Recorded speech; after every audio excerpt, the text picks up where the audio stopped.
Now it's been since March 9th, 2016, since I've been high. So it's like 42, 43 months. And then I did cocaine when I was 18, and then shortly after that, I did methamphetamines. And I knew I was in love, and I knew that I would be addicted. I knew I'd be an addict. I was more of a functioning addict. I went to work. At times, I had 3 jobs. I raised my babies alone. And yes, I used while I raised my kids, but I went to work every day. It kind of gave me power and made me, I don't know, of course, not sleep. You could get a lot done when you have 24 hours in a day. It got to the point I'd be up for 4 days and down for 4 hours. It didn't get real bad until my kids went to college. And I always said I was going to conquer the world when they went to college. I was going to quit my job at 30 years and conquer the world. And instead, the world conquered me. The kids went off and quit my job and didn't have anything to do, really. And so the next year, I went on a binge. And once I got in trouble in 2011, then I started shooting up. I'd never shot up before. I knew that would be the end of me. But I started shooting up because then I didn't have to have it on me. And I didn't shoot it up myself. Somebody else did it for me because I knew if I did, I would probably die. When you start shooting up, everything changes. I stopped being a functioning addict.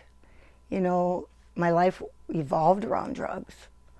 I went to jail, and that didn't stop. You know, I got out and I'd fail UA, I'd go to jail, caught another charge, and they sent me to prison. And that didn't stop me either. But that's part of my story now. I used to be afraid of saying or ashamed of being in prison, but I wasn't there long. But it was enough to know I never wanted to go back. But I got out, and three days later, I was high again. You know, it's not about that. It's about having people love you through your mess. And that's when I got involved with the intensive meth program, which still wasn't quite enough. And then it was the drug court in Brookings, South Dakota. That's, to me, saved my life.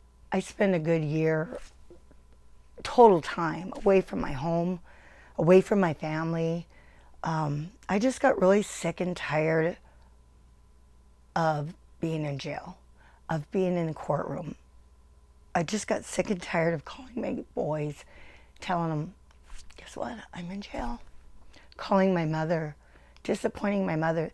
But because of the drug court teaching us different ways to live, I'm okay with everything. I've got a good job. Now I just got back from a vacation in the Black Hills, and they went with. I go to work and I want to come home and be with my dogs. And you would never have caught me sitting on my couch watching TV. And today, I love doing that. Or working in my garden, or being with friends, go to church. Sometimes my life can be boring, but that's better than being in jail.